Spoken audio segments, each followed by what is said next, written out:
Thank you very much for joining us for this. I think it has been an excellent few days, if I do say so myself, which is totally self-congratulatory, but there have been some fascinating panels. So I'd like to begin by acknowledging the Indigenous peoples of all the lands that we are on today. While we are meeting on a virtual platform, we acknowledge that we are now coming together as we sit on a multitude of different lands and waterways that were originally inhabited and cared for by Indigenous and First Nations people. We recognize that our being able to gather together virtually is a privilege that does not come without a history of colonization, and that our individual and collective actions today may promulgate or contribute to these narratives as socioeconomic disparities and individual and collective trauma disproportionately affect Indigenous communities every day. We acknowledge the importance of the lands which we each call home, and we do this to reaffirm our commitment and responsibility in improving relationships between nations and to improving our own understanding of local Indigenous peoples and cultures. So from coast to coast, we acknowledge the ancestral and unceded territory of all the Inuit and First Nations peoples that call this land home. So for the past 3 days, we have been talking about both the concept and the reality of crisis, what it is, how we define it, how the concept is used politically, who gets to determine what is a crisis, what do our responses say about us. In this closing panel, we wanted to provide to touch back on some of what we've heard, present a critical reflection on our role and on Canada's role.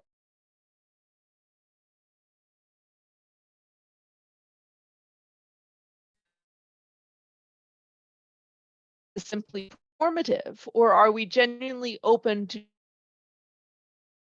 address some of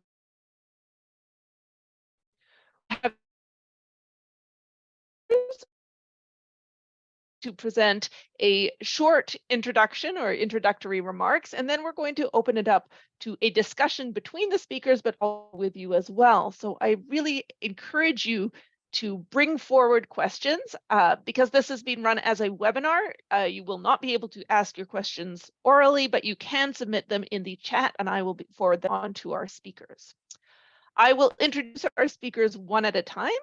So we are going to start with Muzna Dureid, an award-winning policy analyst and researcher. Muzna is a former refugee and co-founder of the Syrian women's political movement to engage Syrian women in politics and peace talks.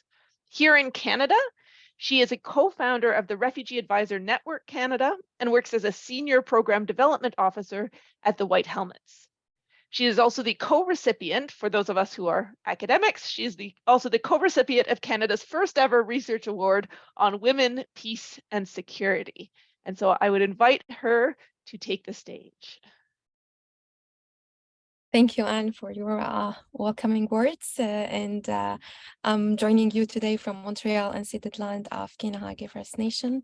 I'm pretty sure you have had like a lot of interesting debates on the notion of a crisis, but I'm going to talk about the definition of a crisis from the perspective of persons with lived experience.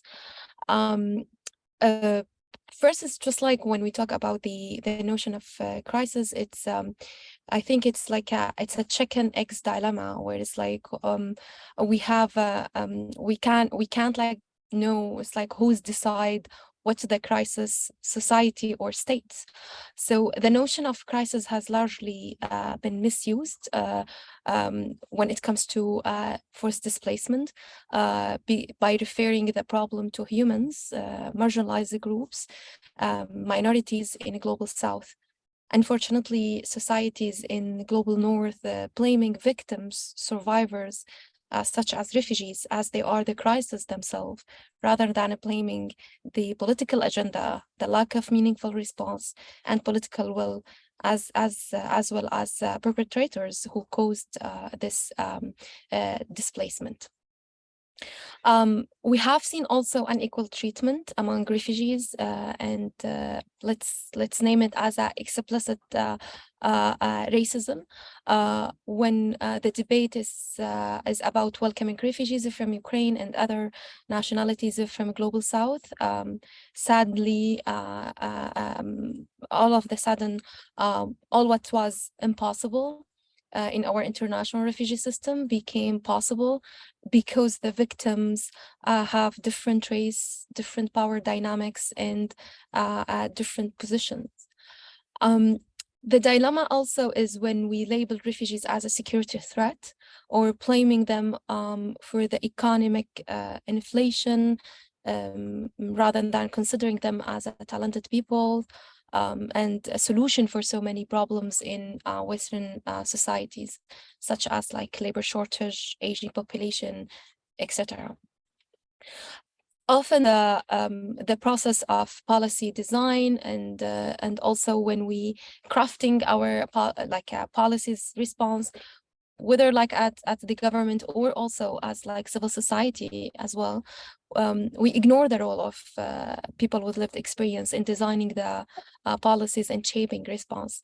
And this is like you can feel it. It's just like when you ask yourself about like your team, for example, or like your classmates or like your colleagues, if they how many people with lived experience you have. So it was always the duty of marginalized people to organize themselves under different forms in volunteering work, to lobby and to work to change the status quo, and also to put a pressure on the institutional design to have like a niche and to have a space and seat at the table. Therefore, we have come with an idea to co-found a unique group of advisors who play a unique like role, neither as a civil society nor as a governmental group, but in a gray area which is like in between. So this is why we have founded like Iran Refugee Advisor Network,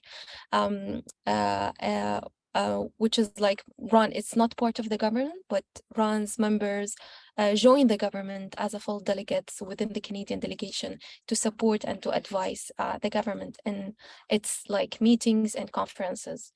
Yet RAN agree and disagree with the government on certain files. So it's not just like to support the government and to advise them on what it's already defined as a crisis, but also to identify new crises and the lack of response through the Canadian system. While ongoing conversation with the government is a key part of the RAN mandate in order to convey messages and shifting the paradigm by applying the lens of lived experience across cutting issues. And as a background, RAN Canada was established in 2020 as an independent, non-partisan group of refugees advocates with lived experience of forced migration. From across Canada, we collaborate to advance Canada's engagement on a global refugee policy and Canada's commitment to meaningful refugee participation. But at the same time, those advisors, they are not appointed by the government. They're just like we had like a public call of recruitment for advisors, and refugees with lived experience applied for this role, to play this role with a mandate of 2 years, and they have been selected also with practitioners, policy analysts, and also actors in civil society through like the selection jury to select those 12 advisors. So since 2020, RAN Canada has identified the refugee advisory to serve in the delegation of Canada to meetings of the international refugee system in Geneva, such as like UNHCR Executive Committee, and also other like events as like the annual consultation on resettlement, and other also XCOM and other like events. Canada was the first country to embrace like the form of meaningful refugee participation through the through RAN, and to have and to institutionalize the meaningful participation of refugees through the Canadian delegations. And we are grateful for what we have achieved since like 2020, and that countries also such as like US, New Zealand, Germany are also now following Canada's lead and adopting the similar mechanism. But in those like countries, they have like a different nature or like different institutional design, let's say. In New Zealand, they are appointed by the government, or the government has like the an opinion on selecting members and advisors. Some of in US they are supported also by university, by Georgetown, but like in Canada we are fully independent, and we have been also selected by, as I mentioned, by like a committee of selection. But like we are very grateful, like this example have been also adopted by new countries and more to come also. And we are now also collaborating on also archiving our experience and our work within these like new groups all over the globe, and also given the unique position of RAN as like being part of the government delegation, but in the same time as a advising group or like lobbying group. So this like unique position, we are at RAN Canada very grateful for the collaboration with the government of Canada in advancing meaningful refugee participation, and we are grateful to see how other countries also have been following Canada's shining example. So it's always also our main work and our mandate. It's also not only to advise with the existing response and policies, but and commitments, but also to push and like to work on focusing on ignored crises, and also to shift the response of the government for the new areas, and also to collaborate on a different thematic areas as well. So I'm done speaking now, and I'm happy to answer all of your questions regarding RAN's mandate, and also all what's like question related also to the notion of a crisis. Thank you. Thank you very much. Our second speaker is Craig Damien Smith, who is a senior research associate at the Canada Excellence Research Chair in Migration and Integration at Toronto Metropolitan University. And he researches and teaches about migration and politics, particularly interactions between state and regional migration policies. He is also the former associate director of the Global Migration Lab at the Munk School of Global Affairs and Public Policy. And so I will give you the floor. Hi, thanks very much. I'll add to that list research affiliate at the Center for Refugee Studies, because Michelle's on here. And Michelle is integral to all the research that I've done over the past several years. So I'm going to talk briefly about Canada's role in what we call international responsibility sharing, particularly through resettling refugees, and use that as a lens to understand the politicization of Canada's responses to forced migration, and which crises it deems kind of worthy of resettlement and that type of responsibility sharing. So in a nutshell, the norm of responsibility sharing entails that the costs of hosting refugees and providing what are called durable solutions to refugees through resettlement, naturalization, and return to countries of origin should be equitably distributed. And that was built into the original 1951 convention. Yet, unlike the peremptory norm of non-refoulement, responsibility sharing remains basically entirely discretionary, and there's no binding obligations to responsibility sharing that are built into the treaty or international law. And to put a very fine point on the current reality, typically global North states pay and global South states shoulder the political and social burdens for hosting refugees physically. The late Peter Sutherland often noted that responsibility in today's world is defined by proximity. And resettlement numbers are staggeringly low, as most people in this conference will know. From 2012 to 2021, just under 1 million refugees of almost 40 million refugees globally were resettled at an average of just under 100,000 per year. 2020 and 2021 were the lowest years of resettlement in the last decade, with 34,000 and 57,000 roughly, respectively. And that was both as a result of the pandemic, but also the Trump administration's defection from multilateral institutions and what it called its extreme vetting of refugees who were already in the resettlement pipeline. The international community has tried to increase resettlement. The Global Refugee Forum in 2019 led to 60,000, almost 61,000 additional resettlement places, but 75% of those were taken up only by Canada and the entirety of the European Union.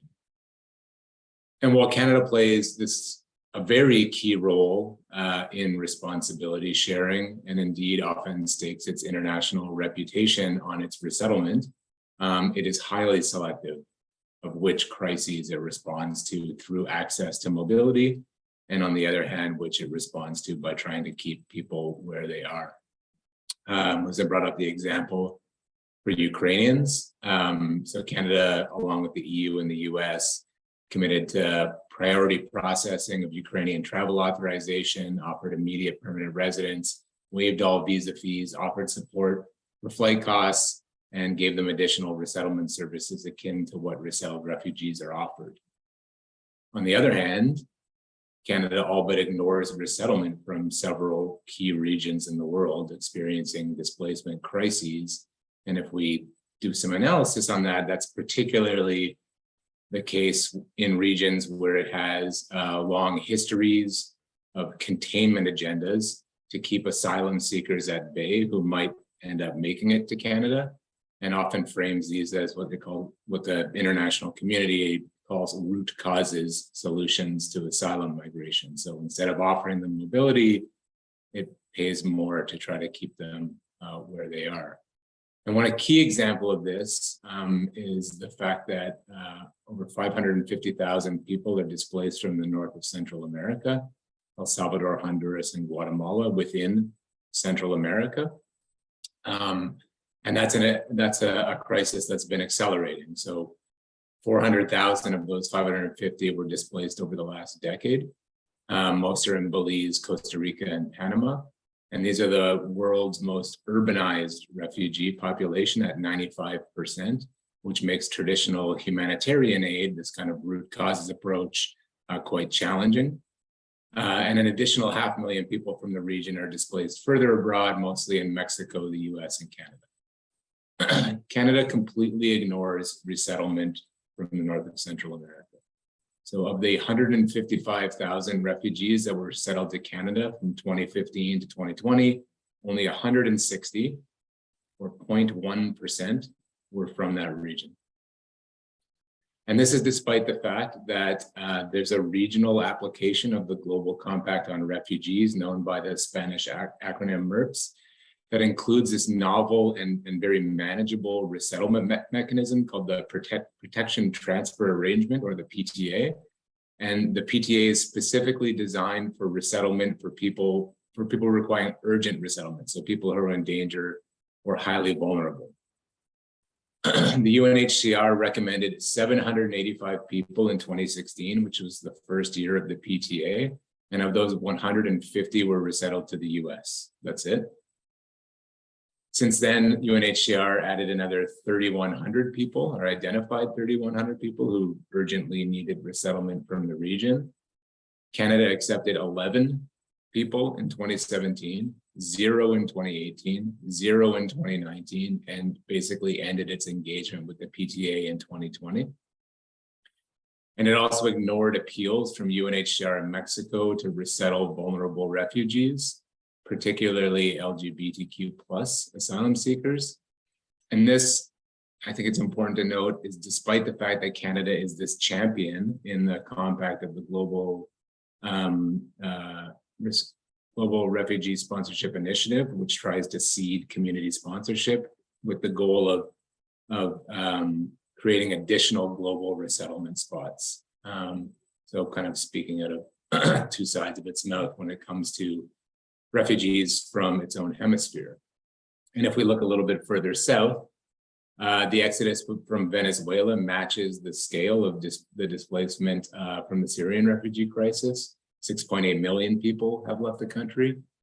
5.75 million of those are in Latin America and the Caribbean under various legal protections. Colombia hosts 2.5 million of those alone, and Peru another 1.3 million. From 2015 to 2020, Canada has resettled 15 Venezuelans.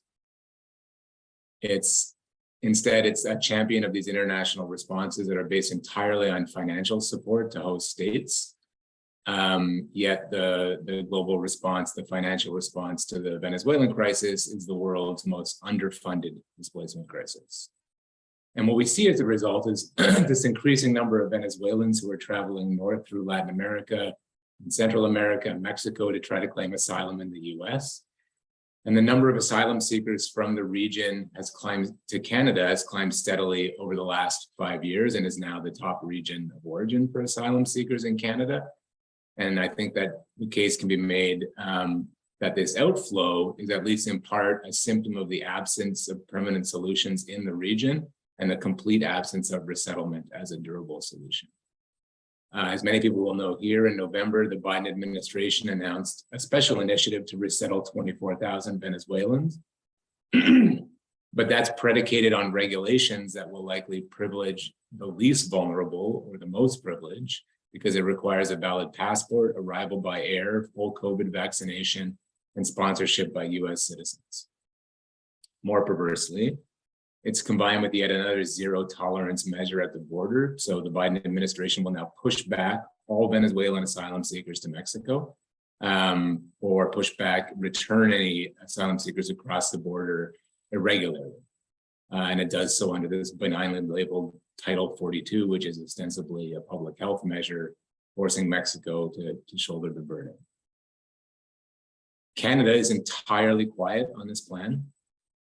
It has historically allied with the US on all of these control agendas to keep asylum seekers in Central America. And one symptom of this we can see now is actively fighting to maintain the Safe Third Country Agreement and expand the Safe Third Country Agreement in this kind of like regional alliance with America to shift the burden and keep the burden in Latin America. And so I'll just conclude by saying that Canada we shouldn't ignore the fact that Canada is a champion of responsibility sharing through resettlement and has put a lot of political capital into trying to expand resettlement globally. But the bigger picture raises questions about whether we as academics or people from civil society should focus and kind of act as cheerleaders for the high profile examples when Canada does the right thing. And it's often self-congratulatory responses to crises, or whether we should deeply question and criticize the political drivers of which crises are deemed worthy of resettlement. And I think that'll end there. Thanks. Thank you very much, Craig. I think that will give us a fair bit to discuss. And our last speaker, who is very kindly coming to us in the middle of the night for him, is Johan van der Klauw. And he is UNHCR's representative in Bangladesh, where he leads UNHCR's response for the Rohingya refugees. And he's held numerous other positions at UNHCR, including being the Deputy Humanitarian Coordinator for Mali, the Regional Representative in South Caucasus, and the Senior Resettlement Coordinator at UNHCR headquarters in Geneva. So perhaps he and Craig will have something to chat about. In 2016, he was also the UNHCR representative in Canada. So Johannes, welcome, and I will cede the floor to you. Thank you very much, Anna, and good afternoon. And as you mentioned, it was maybe a short 6 months I was the UNHCR representative in Canada, but these were very important months for me. I still feel very at home when I speak with Canadian colleagues and friends about the refugee situation, Canada's involvement in refugee protection and assistance. So I'm very happy to be part of this panel and share it with Muzna and Craig.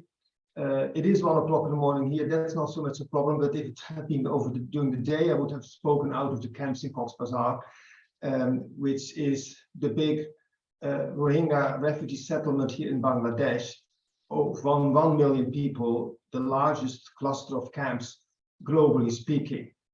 I would like to share a few thoughts here about how we look at conflict and the changing types of crisis around this, with the Rohingya as an example.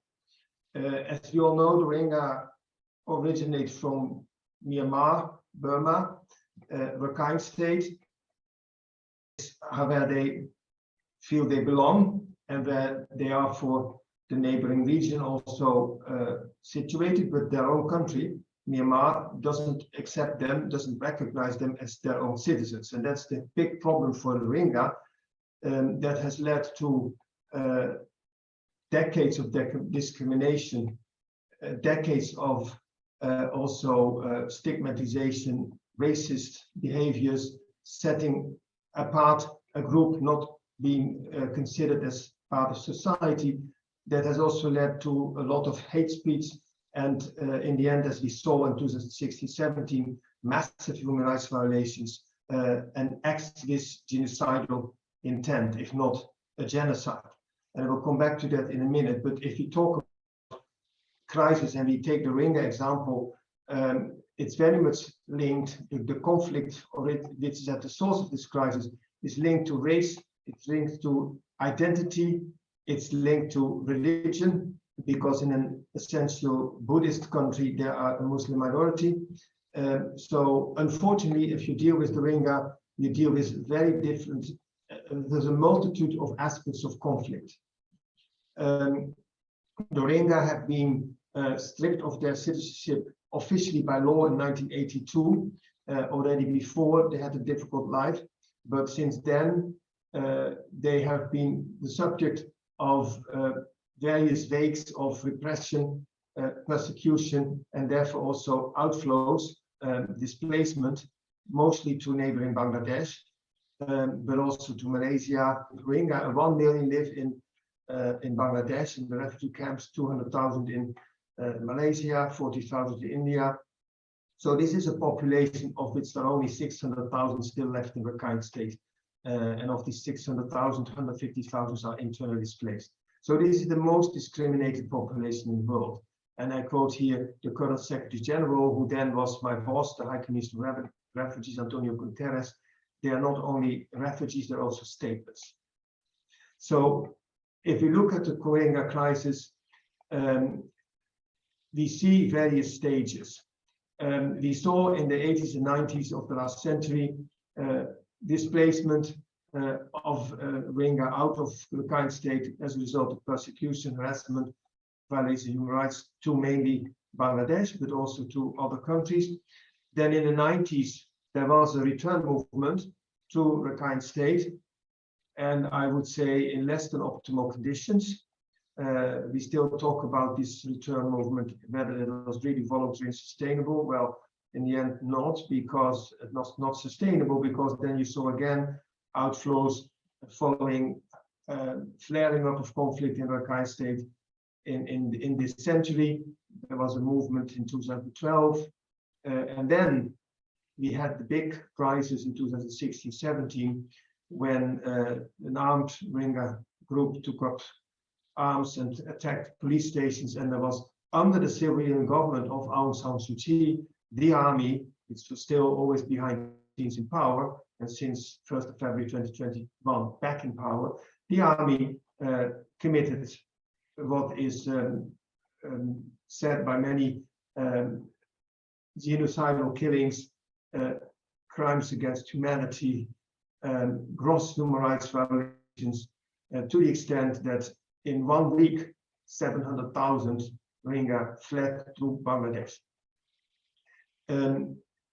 So what had been a kind of forgotten crisis in the years of Aung San Suu Kyi's government up till 2017 became all of a sudden a massive emergency. So in 2017, we had to help Bangladesh to assist and to protect the Rohingya on its territory. It opened its borders. It did so, however, on purely humanitarian grounds, and it never allowed the Rohingya to be recognized as refugees in Bangladesh, because the government of Bangladesh insists that it was a purely humanitarian gesture, and the Rohingya should go back to Myanmar as soon as possible. This is still their official position as of today. Their presence is temporary. There cannot be any talk about including refugees more in the local host society, if only on an interim basis. No, the Rohingya are supposed to go back as soon as possible. But we all know that is not the reality. In fact, since the military takeover in 1st of February 2021, the repression is more forceful than ever. There's no time to go into this, not only against the Rohingya, but there's a huge conflict, as we know, in Myanmar. And the problem is that the international community is so divided in general, I would say, but certainly also the situation in Myanmar. There's no unified, effective pressure on the junta to open up, and including to then create conditions which ultimately would be conducive to return also of the Rohingya. So we went into a massive emergency response in 2017. I will not dwell on all the details, but as of today, 5 years later, we still have a huge humanitarian community which is responsible for the assistance of the needs of the assistance to the Rohingya, because we all have to do still as of today food aid, protection interventions. We need to provide water, healthcare, because the Bangladeshi authorities until today do not allow the Rohingya to become a bit more self-reliant and fend a bit for their own needs. Though they would be the first who want this, because this is essentially a very young population, over half of them are under 18, and would want nothing more than making something out of their lives, even if it is an exile in the camps. That being said, 5 years into this latest crisis, we are now officially declared a protracted crisis. So the response is nevertheless changing, because it's no longer considered a humanitarian emergency. The humanitarian funds, just reduced as they are being used now for Afghanistan, for Ukraine. So the international community is still prepared to, and Canada also, to support our work for the Rohingya, but no longer with humanitarian emergency funds, but with development funds, because this is now a protracted situation, and there should then be, from a donor perspective, also more guarantees on the part of the host community, the host government, that any support is more sustainable, is more long-term. And since we all know that the Rohingya will not be able to go anytime or go home soon, these interventions should be much more targeted into education, development of skills, what we call livelihood, so that the Rohingya can ultimately can start to become a bit more, as I said, resilient and self-reliant, and able to also address their own needs, because the direct aid, the funding for this is, as I said earlier, reducing considerably. So we are in this new approach to this crisis, which is one of to sustain the situation, and one also of the host government, the Bangladeshi government, that though we respect their official position that the solution for this problem lies in Myanmar, and therefore the refugees have to go home, that we all know that it's not for any time soon, because the problem in Myanmar is essentially political and needs a political solution, and that therefore we should give the Rohingya a chance to become more included in the local society, not to ultimately integrate, but at least to have a more purposeful and dignified life, so that they can start skilling themselves and also become and generating their own income. And this is now the way forward, but also the difficult discussion we have with the host government, which is still very reluctant, because it thinks that by this the Rohingya will gradually integrate to society, which for them is not solution, which they have never allowed all these 40 years that there have been Rohingya in Bangladesh. Now, the other element of the crisis of the Rohingya is that we are entering a funding crisis. The response to the Rohingya was these last 5 years, compared to other humanitarian crises in Yemen, in Syria, and South Sudan, was relatively well funded. Never the 100% we needed, but at least 60%.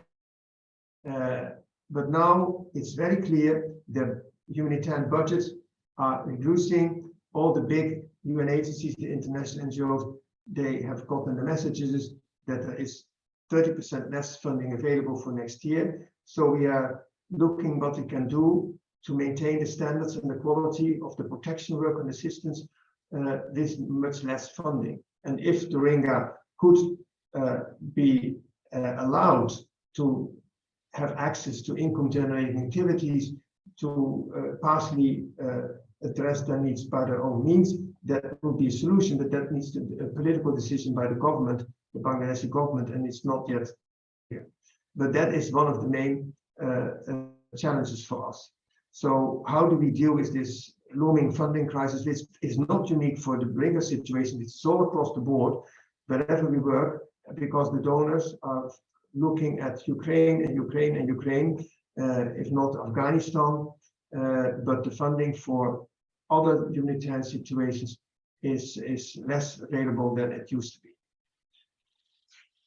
I would like to make two more reflections, mainly triggered by Muzna, because what she said is so important, and that is that if you deal with I look at it from an operational perspective in a refugee situation, the voice of the refugees themselves, their involvement to address the needs of their community, because in the Rohingya situation, yes, we need to assist and protect the people with our experts, with our means, but in the end, the Rohingya population has shown itself it is more than willing and able to also support each other.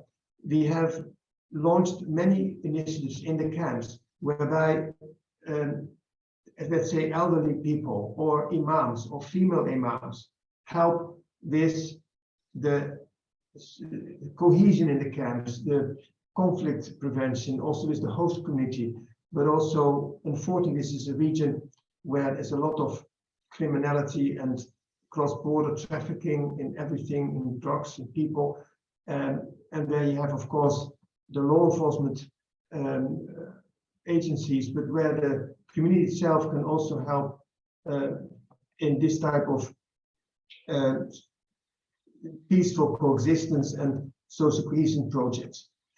We have fantastic examples where Rohingya youth themselves create awareness against early child marriage, child labor, where trafficking is an issue because many Rohingya are in despair, taking the boats to Thailand and Malaysia, which often, unfortunately, end in shipwrecks and very tragedies on the high sea, and where we do a lot with the community to avoid that out of despair people take the boats. We do a lot with the people who are essentially very traumatized. The Rohingya, particularly the women, are extremely traumatized by what happened in 2017. I will not go into graphic details here, but the victims of and the survivors of gender-based violence but all sorts of other atrocities. These traces, these marks are there. And although if you come now to the camps compared to 3-4 years ago, there's much more, the people are more cheerful and more entrepreneurial, and they want to make something out of their lives. They still do a lot in mental health and psychosocial support, but also with the community itself. So there are, as Muzna also said, to the refugees themselves, they need a voice, they need to be supported, to also partially in their community mutually support each other and seek a way forward and keep perspective in life, because that's what people need. We all need. We have fantastic. There are many academics here, and there was this question: what can we do as academics? One thing is, in the Rohingya community, we have young people who have, notwithstanding all the difficulties, had a good education in Rakhine State and who could work in research projects in the camps. We have had them participating in, I think, also Canadian research. We have a film school. We have photographers. They make fantastic reportage. We have shining examples of artists, etc., etc. So this is very important that we continue doing this. The other and last reflection before I finish with some observation about Canada's response. The other reflection I want to make here is that in any humanitarian response, it's important that we transition to a situation where the local NGOs, in this case Bangladeshi organizations, increasingly take over the work from initially the international NGOs and UN agencies. This localization of the response is very important, and Canada supports this a lot, where we identify amongst the local NGOs those which have well-resourced and programs and huge experience, and which then can train other NGOs so that they collectively increasingly take over the work of more expensive and costly programs of the international NGOs. This localization agenda is very interesting, piloted in the camps in Bangladesh, in the area of climate change adaptation and mitigation, because this is a region which is very prone to the effects of climate change, flooding, cyclones, landslides, every year again. And Bangladesh itself has a lot of experience working with this, preventing, emergency preparedness, etc. And we do this also in the Rohingya camps, and we do this primarily with the local NGOs. Last, I speak too long, I hope, but the last 2 minutes about Canada's response to the Rohingya crisis, particularly since 2017. Canada has, in the first place, been a reliable donor in the emergency response, where it's maybe not with the largest budgets compared to the US or the EU, but still was a very predictable, sustainable donor, and particularly in protection programs, gender, and what we call the cross-cutting issues, like also how we are accountable to the population. I also said already 2 years ago, at some point we no longer have humanitarian funds. We do have development funding, but then we need to be sure that what we do with our money, that the interventions are sustainable and can be long-term. So with Canada, we have negotiated, and they are in the forefront there, interventions in, for instance, this whole resilience agenda. We have a 3-year fund from Canada to invest in education, in skills development, in what we call livelihoods. That's one big program, and they are the forerunner there.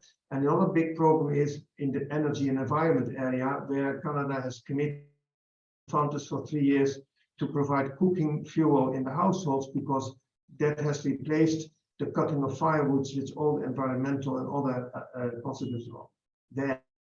This is a very important program, which is linked to also smart agriculture and other climate change adaptation agricultural techniques. So there's a lot of an environmental agenda around this energy agenda. Canada is also supporting the localization agenda. It has established a pooled fund for smaller Bangladeshi NGOs to be capacitated and trained, and then gradually take over the work done until now international NGOs. But Canada has also played a very important role in it at a different stand, and that is, of course, what we call the accountability system and the international justice system. As you know, in the International Court of Justice in The Hague, the Gambia, on behalf of the OIC, Organization of Islamic Countries, has introduced a claim against Myanmar about how, in the view of, according to the charges, Myanmar has committed genocide against the Rohingya. And Canada has from day one supported that claim, followed by my own country, the Netherlands, and now also the UK. And this is a claim, there's no time now to go into this, which is very much being worked on. And if that would result in indeed an acceptance by the court that Myanmar has committed genocide, this is linked to the lack of citizenship and nationality. That will be a standard setting judgment, but we're not yet there, but the first stages have been passed. There's at the same time the International Criminal Court, which is more of individual liability of gross violations committed to Rohingya refugees. And there's also the independent investigation mechanism for Myanmar, which is also unique in collecting evidence and testimonies about what happened to Rohingya in this awful period of 2016 and 17. This all is part of combating impunity, preventing this ever from happening again, reparation, compensation for the victims. We are not yet there at all, but these various activities at the international justice system are taking place. And again, as I said, Canada has taken a forerunner role here and continues to do this. A last word on resettlement. Resettlement of Rohingya used to be one of the response to this long protracted crisis in the, let's say, the early years of this century, but was stopped by Bangladesh itself in 2010 because with then still over 1 million Rohingya in Rakhine State, Bangladesh thought that if they would allow departures for resettlement of Rohingya to US, Canada, and Europe, that it would be constituting a pull factor that Rohingya would then come out of Rakhine State to Bangladesh in order to then get a resettlement to resettlement countries. Long story short, last year we negotiated with Bangladesh to allow the resumption of resettlement. And we got this agreement, but the Bangladesh authorities are still very careful. They want not to give publicity to this. They have agreed with us that we would resettle really the most vulnerable women at risk, elderly people, others. This can never be really a burden or responsibility sharing tool, because the numbers we can resettle any year will not even match the population increase in the camps every year. But it is a signal of solidarity support by the international community for Bangladesh. It's appreciated. I can just say here that we are starting this now with Canada and the US, and the first arrivals have been reported in Canada, highly vulnerable cases. And we're very hopeful that this program, in particular with Canada, will take traction as it will take with the US. There are plans among the resettlement countries to really put the resettlement of Rohingya as a priority group, but it's still all work in process and progress, because the challenge is to keep the confidence of the host government, Bangladesh, that this is a worthwhile solution for the most vulnerable refugees, but they still are very careful that we don't publish it too much. If we do resettlement now, it's part of a package of solutions, because it is to also be used to then say to the host government that we need to further work and improve the living conditions in the camps.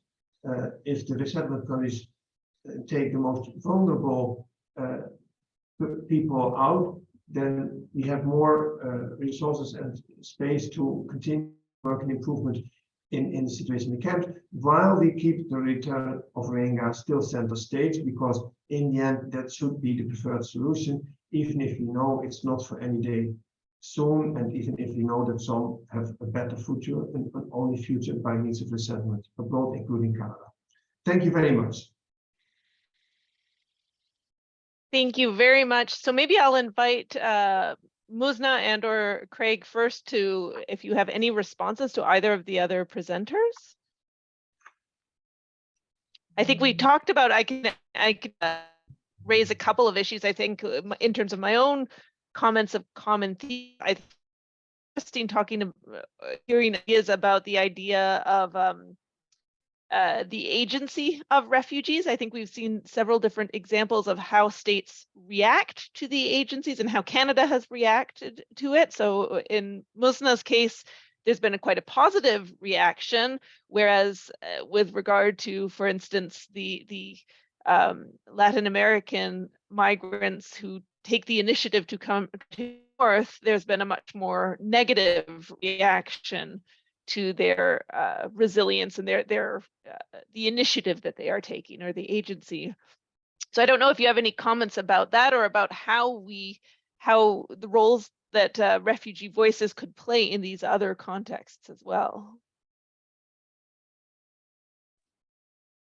Yeah, in terms of like in what's the role of refugees in other contexts, we need to investment in peer-to-peer the knowledge by refugees themselves as like individuals, advisors, and also as institutes, and because like we often like we are busy on the implementation,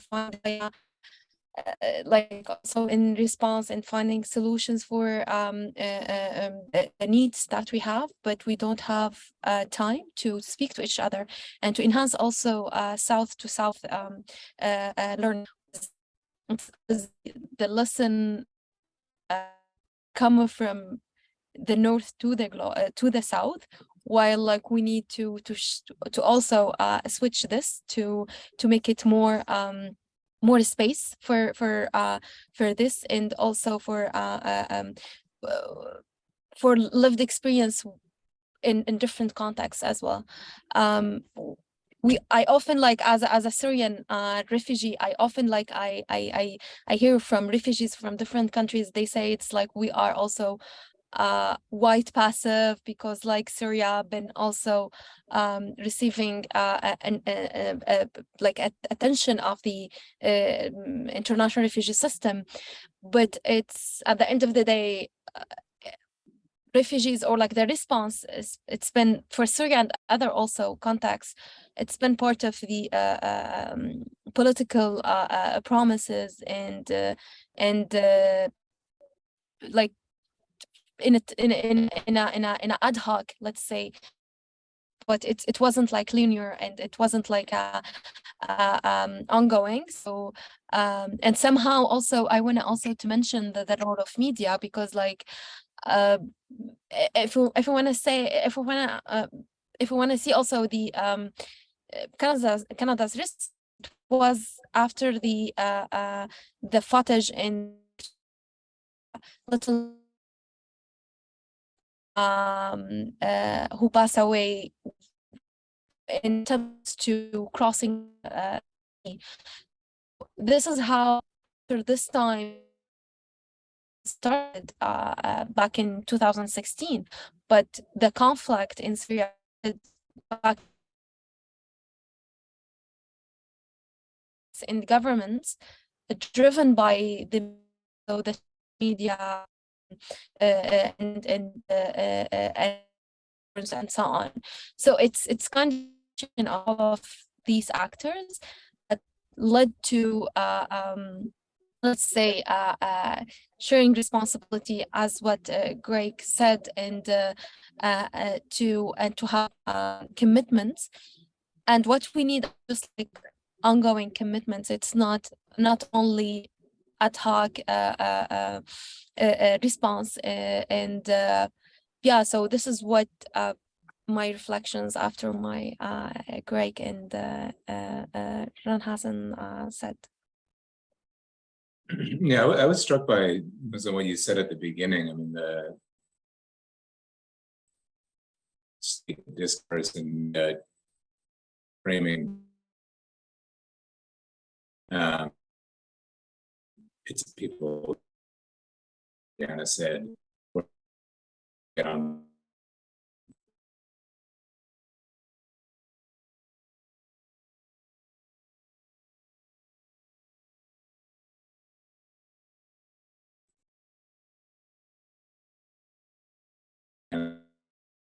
crises to be recognized, which is necessary for asylum, to gain asylum, and then as a response to what to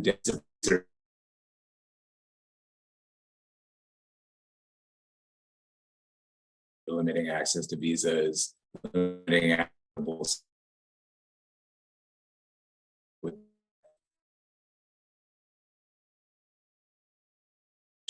flows for people. Also in type of like predatory individuals and organizations, latch on to these kind of market incentives and offer a regulation which becomes more dangerous, becomes more predatory, and often turns into trafficking.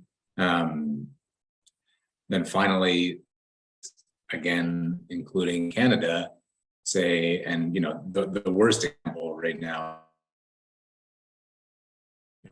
worst example for a while, but the UK wants to English Channel.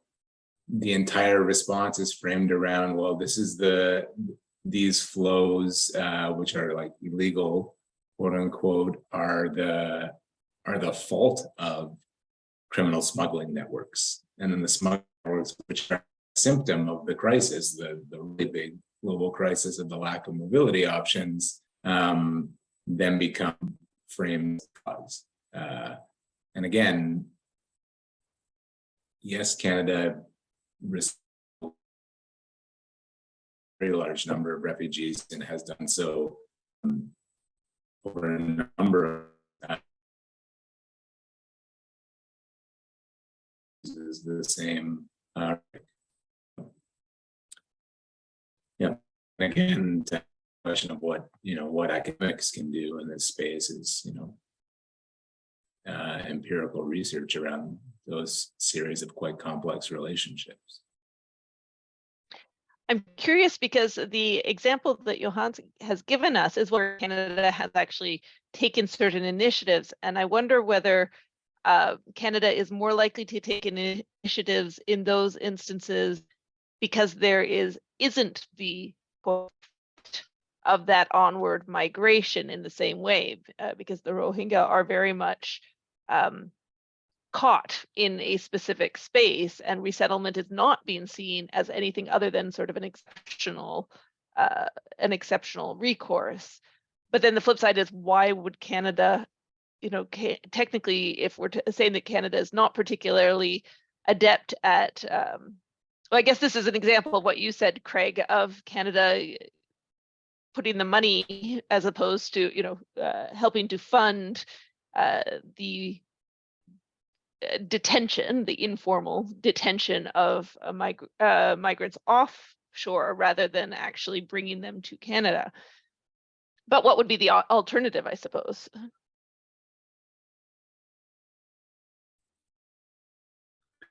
I mean, I'd like to hear what Yanis has to say about this, but in my opinion, I mean, and people have been working on this for a long time, like the international community can and should do more resettlement. And a big part of that in the Canadian, I mean, yes, the picture of Alan Kurdi on the beach was like a big motivation. We should also remember that it was also the lack of response, or the inhumane response from the Conservative government at the time, and then the Trudeau government coming in and using Syrian as an election promise, and a lot of that driven by demand from Canadian voters. And there's this example of when it put the cap at 25,000 additional resettlement spots for Syrians, and then announced a cap on that once it had reached that number of people in the pipeline. There was this kind of famous, what they called the game called like the Angry Sponsors meeting at the St. Stephen's in the Field Church in downtown Toronto, where then Minister McCallum, had this kind of town hall with sponsors and sponsor groups and settlement organizations and people demanding they buy an additional 10,000 in. And it shows, yes, it was hard for the settlement sector to absorb the rapid increase, but in a country where there's significant agitation for additional resettlement, the caps that we have in place now, I mean, that situation illustrates quite clearly that it would be a boon for whichever party would consider some type of bold action around resettlement. And Canada, and the other aspect of this is that like again, with talking out of both sides of its mouth, the U.S. is using this example of private sponsorship now to launch its own private sponsorship program, which is due to launch next year. And Canada has been like a policy entrepreneur in that area, but at the same time has this, massive agenda to contain migrants at the U.S.-Mexico border. Yeah, just because the political will isn't there from states yet, the agitation from civil society, it's very clear that it can push for more resettlement from regions that are typically ignored.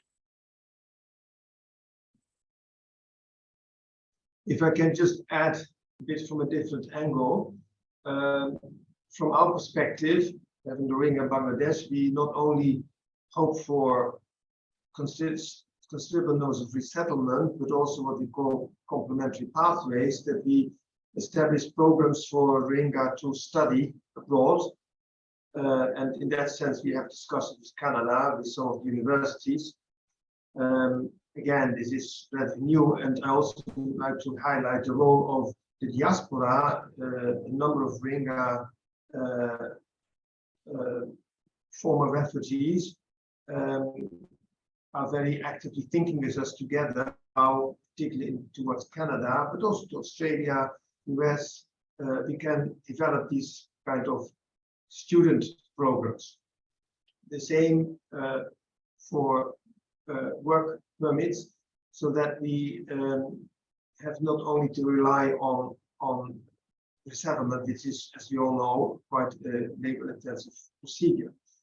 So this is something where we believe that the Rohingya population, particularly in Bangladesh, if not only also in Malaysia, would have a number of qualifying young Rohingya who have the level of education that can enter these programs. We're very hopeful that we can set it up.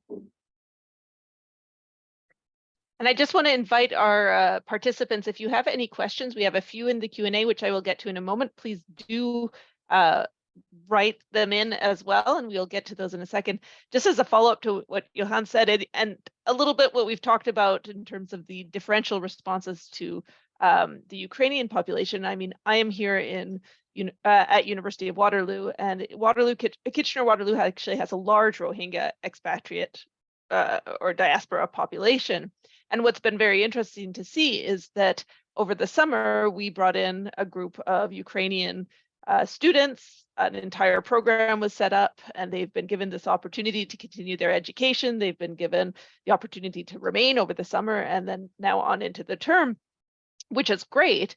But it's interesting to see that this similar sort of opportunity that was set up extremely quickly has not been offered to refugees and migrants from other communities who may have similar needs, may even have more dire needs. And so it's again one of those slightly challenging things to deal with. Not to take away from the opportunities we offer certain groups, but how do we expand that, and how do we get people to realize pathways expanded further?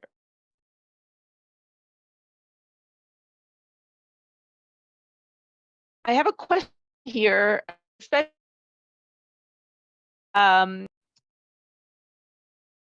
comment for you, that there's some news that's planning to send Haitian irregular in Guantanamo Bay detention camp. Have you heard of this, and do you have a thought?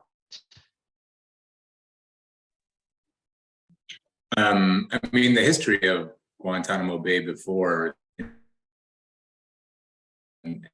as a space for enemy combatants, in the U.S. has used this to house and offshore people who are migrating by boat and intercepted in territorial off the U.S.'s territorial waters all throughout the 1970s and 80s.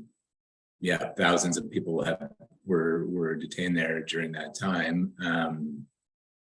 That's one of the, I mean, most recently at the end of the Trump administration, and now it's been floated under the Biden administration, that when it was stopping Haitians at the border, again under like Title 42, so like as a public health measure ostensibly, and now it's the case that it's not that it wouldn't deport Haitians back to Haiti, that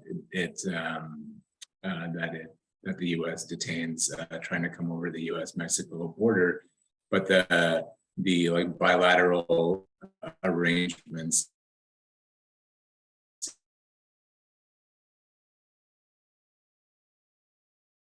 so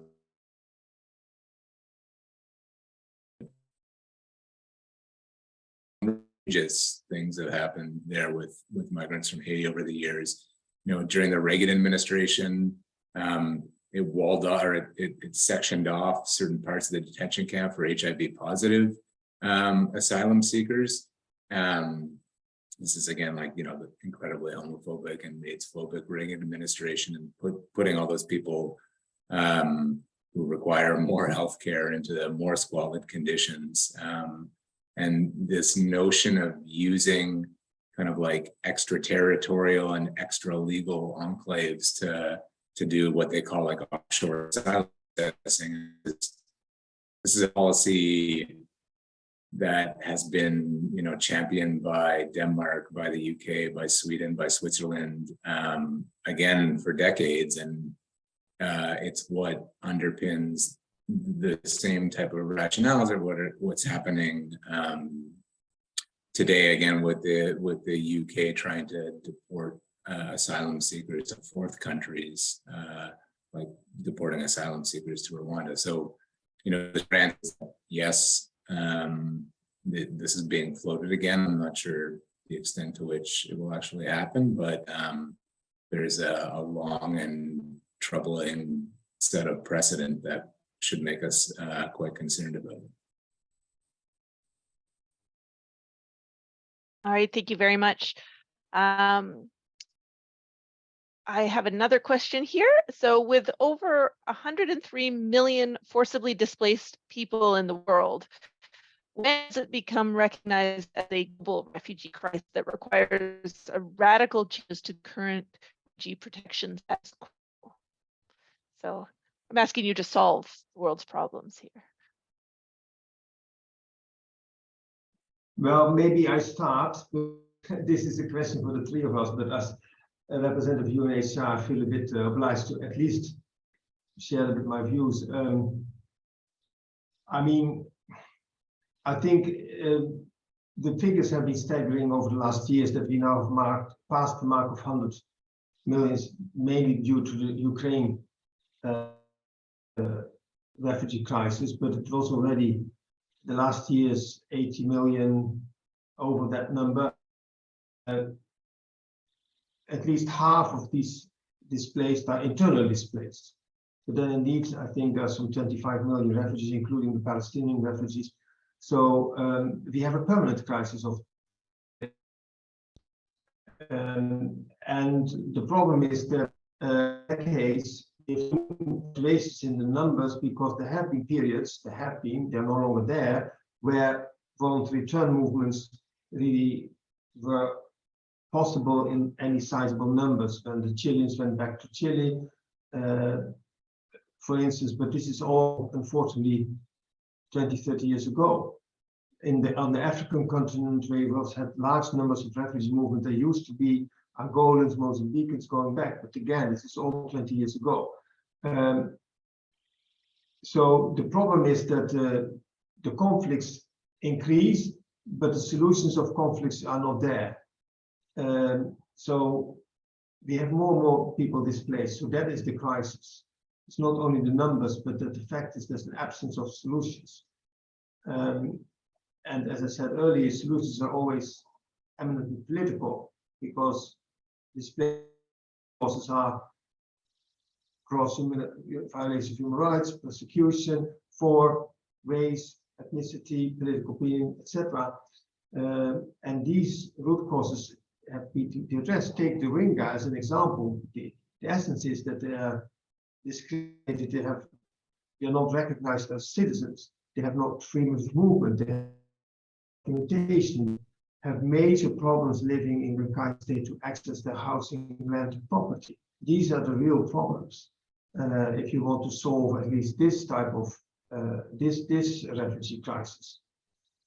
So the solutions are at various levels, and since there is no political will amongst the international community and no unity anymore, we will be stuck with increasing numbers of displaced, and then I'm not even talking about what's a whole new chapter, displacement as a result of climate change. If we read all the prospects, then we will many more millions of people who in the end will become displaced as a result of climate change. There's no debate, are they refugees or other, but I will part that, but the world needs to be prepared for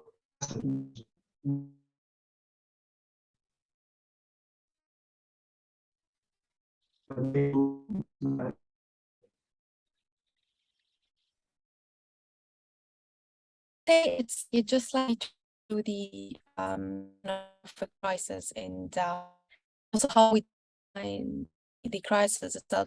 So we need also the shift in the status. It also starts by naming the crisis correctly, which is also, we don't have a global refugee crisis, we have a global risk to so our the crisis, it's the societies, because like imagine we have a problem with the our like a health system, so we don't blame patients why they are like in hospitals. We blame the response of the policies of the states and governments in responding to patients, and like also in responding to the needs of health situation. So same applies for displacement. And I think personally, just like we're gonna have like a shift in the global system, when we see like a growing climate displacement, because like until now we see like displacement waves is like focuses on like a global south, but once like we have like the impact of the climate change on the global north, and when it's like the question is about like when the citizens of the global north are on the edge of displacement, so then we're gonna see the change in the system. This, unfortunately, this is the reality, and I wrote also an op-ed about how also Canada could change, should change also the Canada system for forced displacement in the light of climate change, and how also we have like a legal framework to respond to this modern crises. So this is how I'm a bit not optimistic in like, you know, radical change, but often like this is system will be when the limited global south, global in this system will be changed. Yeah, I think I echo what you're both saying. I mean, this is these compounding displacement crises around the world, and you know the statistics on the average displacement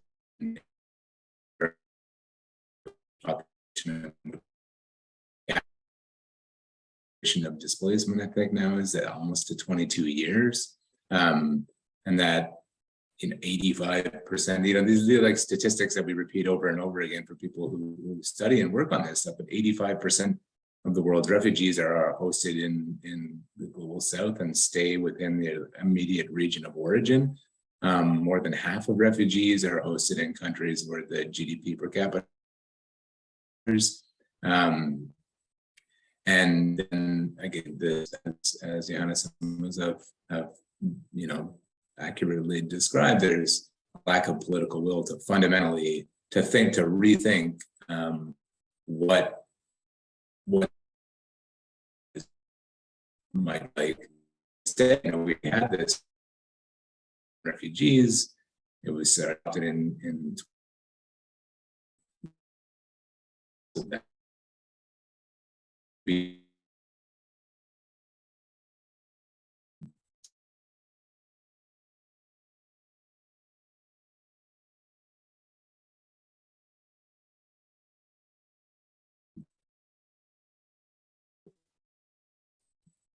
what most analysts agree is to stop the backsliding in the regime and to kind of like shore up its core principles. But those core principles were established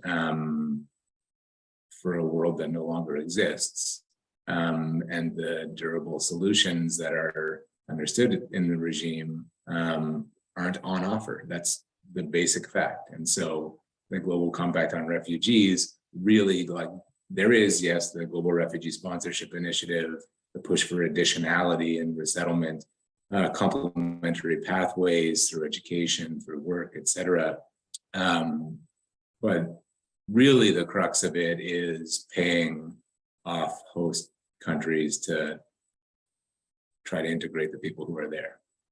So this is host state development frameworks and then development and humanitarian aid for displaced populations. And again, one example in the Rohingya crisis is Canada was one of the first countries that, it's been a while since I've looked into this, and it's a bit complicated to me, but basically used its funding, used Canadian money to unlock development financing mechanisms for Bangladesh through the World Bank, through its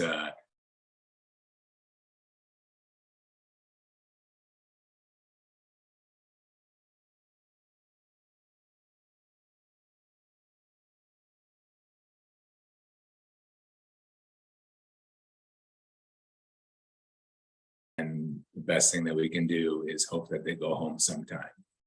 And that's where we're at. Feels a bit like sticking our finger in the dike rather than creating a new retaining wall. But if I may come in here, because it's very interesting what Craig is saying, because I follow him from his perspective, but for us, this is the issue at the moment, that Bangladesh is willing to accept this idea 20 World Bank funding, because this is quite considerable funding which we desperately need for our response, because our funding appeal, our so-called Joint Response Plan, will no longer be funded from the humanitarian aid budgets or even from bilateral but development budgets. So we would be very happy if we get from the multilateral development banks like the World Bank and the Asian Development Bank this time of money. This does not necessarily have to go through us as humanitarian activists, can go directly to the receiving country. And yes, it is of course then to keep the people where they are, but for us at the moment, in financial terms, this would be a lifeline. And Canada is in the forefront. I don't want to go into details now to buy down the concession loan part, but Canada plays a very, very important role here behind the scenes. But we are hopeful that this money will come through. So thank you, Greg, for mentioning it.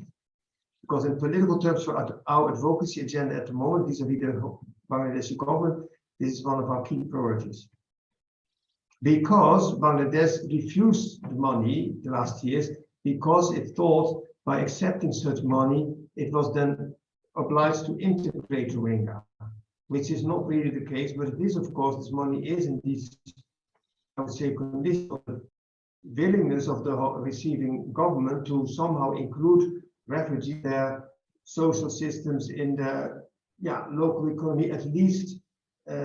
We don't say full integration, but at least allow them to be more resilient and self-reliant by having access to labor and education, etc. Yeah, that is one of the conditions of this funding, and then it's a matter how far you interpret it. But anyway, it's good there's now an opening on the part of Bangladesh to consider again accessing this money, and that is mainly thanks to Canada. And this maybe builds on that particular response. So this is from Stephanie Stauby, who thanks you all for your presentations. And this question is for Johannes. I presented on Canada's response to Rohingya refugees in an earlier session. My question for you is, since Bangladesh doesn't want the Rohingya refugees and Myanmar doesn't want them to repatriate, and they may actually not want to repatriate either, given the military coup in 2021, and resettlement in third countries is very small, what can be done to help the Rohingya at a larger scale? They are fellow humans and they feel they have been forgotten. And I suspect that a similar question could be asked about many different situations, including perhaps some that Craig has mentioned in South and Latin America. Yeah, thank you, Stephanie. Frankly speaking, this is a question I put myself every day. What is the longer-term plan for the Rohingya? Nobody wants them. Their own country doesn't want them. And by the way, well, not by the way, what's happening in Myanmar is terrible. It's not in the limelight, but it's a war going on. It's the junta conducts against its own population, and the Rohingya caught there. There's new fighting in Rakhine State between the Arakan army and the Tatmadaw, the Myanmarese army. So, and Bangladesh is hosting them, but only as a temporary measure, as a humanitarian gesture, and it's not willing and has never been willing, all these 40 years that Rohingya are on its territory, to make any policy openings to accept Rohingya as refugees, to develop a normative framework, and to allow them freedom of movement and access to education, labor market. All that is not the case. And then, so a longer-term future in Bangladesh seems then also not possible. So then resettlement could come in as the third solution, as you mentioned, but we are just in this initial stage of starting the whole program, which was never very high until 2010. It was a few hundred a year. Now we aim at a number, many thousands, just scaling up.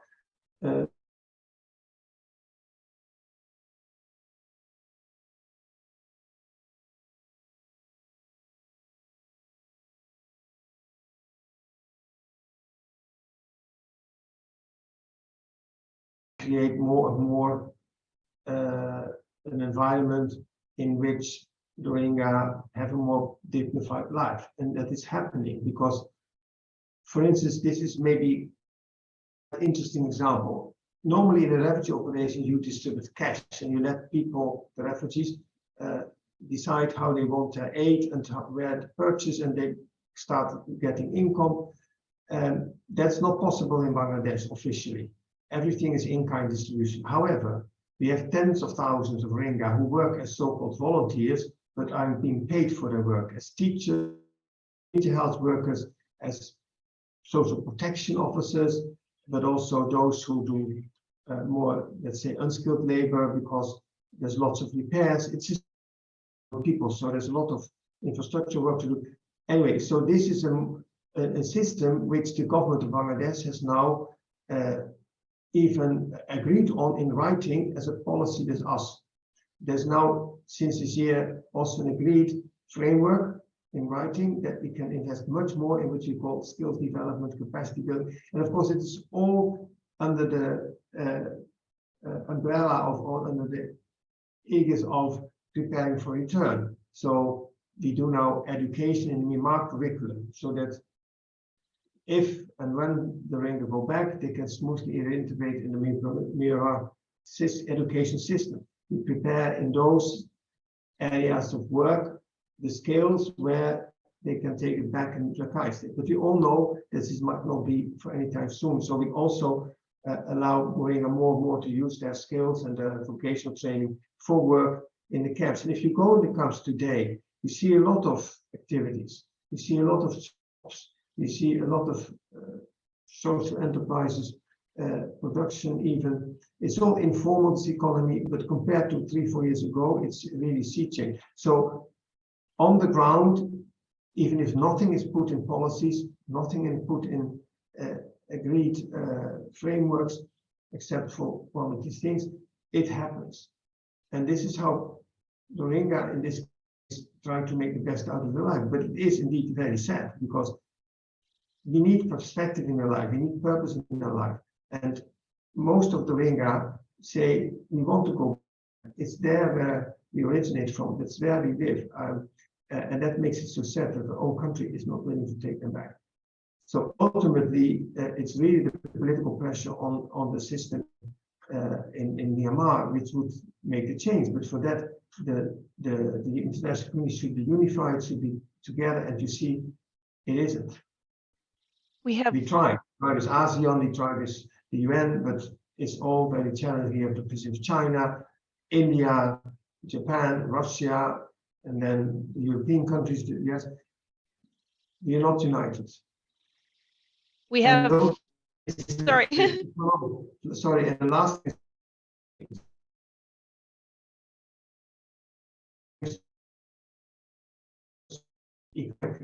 and trade going on with the junta in Myanmar, that this keeps them also in power.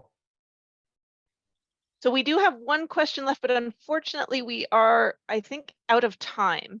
So I'd like to take this opportunity, first of all, to thank our 3 speakers for coming today, for your very insightful comments. This will give us a lot to think about over the next few days, weeks, until our next conference, which I am plugging here. So for those of you who are interested, we will be hosting another conference in person this time in the context of Congress. So this will be in, I believe, university.